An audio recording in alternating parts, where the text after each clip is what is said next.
英語聞き流し10分間、名作リスニング、英語テキストと MP3 ダウンロード、その他の物語は、ホームページよりご利用いただけます。88thpp.com 88thpp.com The man sprang from his chair and paced up and down the room in uncontrollable agitation. Then, with a gesture of desperation, he tore the mask from his face and hurled it upon the ground. "You are right," he cried. "I am the king.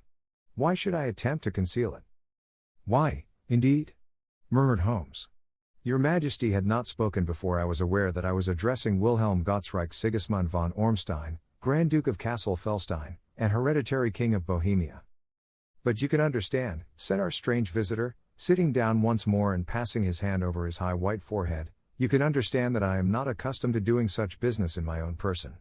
Yet the matter was so delicate that I could not confide it to an agent without putting myself in his power. I have come incognito from Prague for the purpose of consulting you." "Then, pray consult," said Holmes, shutting his eyes once more. "The facts are briefly these. Some 5 years ago, during a lengthy visit to Warsaw, I made the acquaintance of the well-known adventuress, Irene Adler. The name is no doubt familiar to you." "Kindly look her up in my index, Doctor," murmured Holmes without opening his eyes. For many years he had adopted a system of docketing all paragraphs concerning men and things, so that it was difficult to name a subject or a person on which he could not at once furnish information. In this case, I found her biography sandwiched in between that of a Hebrew rabbi and that of a staff commander who had written a monograph upon the deep-sea fishes. "Let me see," said Holmes. Born in New Jersey in the year 1858. Contralto, La Scala, Prima donna Imperial Opera of Warsaw, yes. Retired from operatic stage, Living in London, quite so. Your Majesty, as I understand, became entangled with this young person, wrote her some compromising letters, and is now desirous of getting those letters back."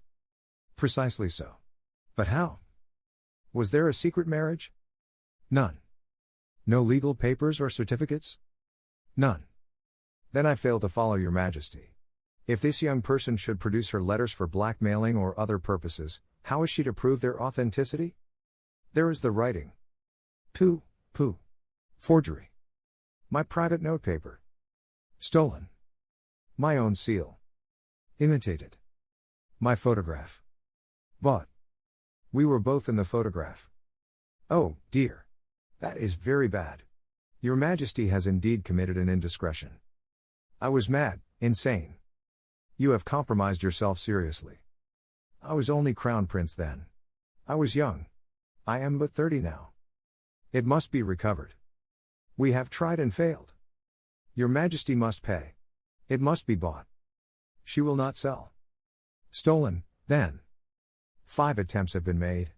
Twice burglars in my pay ransacked her house. Once we diverted her luggage when she traveled. Twice she has been waylaid. There has been no result." "No sign of it?" "Absolutely none." Holmes laughed. "It is quite a pretty little problem," said he. "But a very serious one to me," returned the king reproachfully. "Very, indeed. And what does she propose to do with the photograph?" "To ruin me." "But how?" "I am about to be married." "So I have heard." "To Clotilda Lothman von Saxe-Meiningen, second daughter of the King of Scandinavia. You may know the strict principles of her family. She is herself the very soul of delicacy. A shadow of a doubt as to my conduct would bring the matter to an end." "And Irene Adler?" "Threatens to send them the photograph. And she will do it. I know that she will do it. You do not know her, but she has a soul of steel. She has the face of the most beautiful of women, and the mind of the most resolute of men. Rather than I should marry another woman, there are no lengths to which she would not go, none." "You are sure that she has not sent it yet?" "I am sure." "And why?" "Because she has said that she would send it on the day when the betrothal was publicly proclaimed. That will be next Monday." "Oh, then we have 3 days yet," said Holmes with a yawn. "That is very fortunate, as I have 1 or 2 matters of importance to look into just at present. Your Majesty will, of course, stay in London for the present?" "Certainly. You will find me at the Langham under the name of the Count von Krom. Then I shall drop you a line to let you know how we progress." "Pray do so. I shall be all anxiety." "Then, as to money?" "You have carte blanche." Absolutely? I tell you that I would give one of the provinces of my kingdom to have that photograph. And for present expenses? The king took a heavy chamois leather bag from under his cloak and laid it on the table.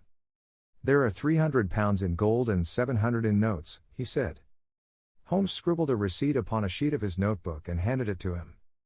And mademoiselle's address? He asked. Is Bryony Lodge, Serpentine Avenue, St. John's Wood. Holmes took a note of it. One other question, said he. Was the photograph a cabinet? It was.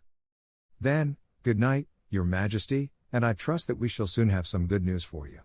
And good night, Watson, he added, as the wheels of the royal brougham rolled down the street. If you will be good enough to call tomorrow afternoon at 3 o'clock, I should like to chat this little matter over with you. 2. At 3 o'clock precisely I was at Baker Street, but Holmes had not yet returned. The landlady informed me that he had left the house shortly after 8 o'clock in the morning. I sat down beside the fire, however, with the intention of awaiting him, however long he might be. I was already deeply interested in his inquiry, for, though it was surrounded by none of the grim and strange features which were associated with the two crimes which I have already recorded, still, the nature of the case and the exalted station of his client gave it a character of its own. Indeed, apart from the nature of the investigation which my friend had on hand, there was something in his masterly grasp of a situation, and his keen, incisive reasoning, which made it a pleasure to me to study his system of work, and to follow the quick, subtle methods by which he disentangled the most inextricable mysteries. So accustomed was I to his invariable success that the very possibility of his failing had ceased to enter into my head. It was close upon 4 before the door opened, and a drunken-looking groom, ill-kempt and side-whiskered, with an inflamed face and disreputable clothes, walked into the room. Accustomed as I was to my friend's amazing powers in the use of disguises, I had to look 3 times before I was certain that it was indeed he.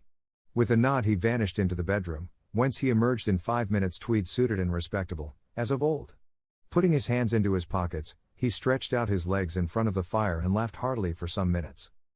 Well, really? He cried, and then he choked and laughed again until he was obliged to lie back, limp and helpless, in the chair. What is it? It's quite too funny. I am sure you could never guess how I employed my morning, or what I ended by doing. I can't imagine. I suppose that you have been watching the habits, and perhaps the house, of Miss Irene Adler. Quite so, but the sequel was rather unusual. I will tell you, however. I left the house a little after 8 o'clock this morning in the character of a groom out of work. There is a wonderful sympathy and freemasonry among horsey men. Be one of them, and you will know all that there is to know. I soon found Bryony Lodge. It is a bijou villa, with a garden at the back, but built out in front right up to the road, 2 stories. Chubb lock to the door. Large sitting room on the right side, well furnished, with long windows almost to the floor, and those preposterous English window fasteners which a child could open. Behind there was nothing remarkable, save that the passage window could be reached from the top of the coach house. I walked round it and examined it closely from every point of view, but without noting anything else of interest. I then lounged down the street and found, as I expected, that there was a mews in a lane which runs down by one wall of the garden. I lent the ostlers a hand in rubbing down their horses, and received in exchange 2pence, a glass of half and half, 2 fills of shag tobacco, and as much information as I could desire about Miss Adler, to say nothing of half a dozen other people in the neighborhood in whom I was not in the least interested, but whose biographies I was compelled to listen to. And what of Irene Adler? I asked. Oh, she has turned all the men's heads down in that part. She is the daintiest thing under a bonnet on this planet. So say the Serpentine Muse, to a man. She lives quietly, sings at concerts, drives out at 5 every day, and returns at 7 sharp for dinner. Seldom goes out at other times, except when she sings. Has only 1 male visitor, but a good deal of him. He is dark, handsome, and dashing, never calls less than once a day, and often twice. He is a Mr. Godfrey Norton, of the Inner Temple. See the advantages of a cabman as a confidant. They had driven him home a dozen times from Serpentine Mews, and knew all about him. When I had listened to all they had to tell, I began to walk up and down near Bryony Lodge once more, and to think over my plan of campaign. 英語聞き流し10分間、名作リスニング。英語テキストと MP3 ダウンロード、その他の物語は、ホームページよりご利用いただけます。88thpp.com 88thpp.com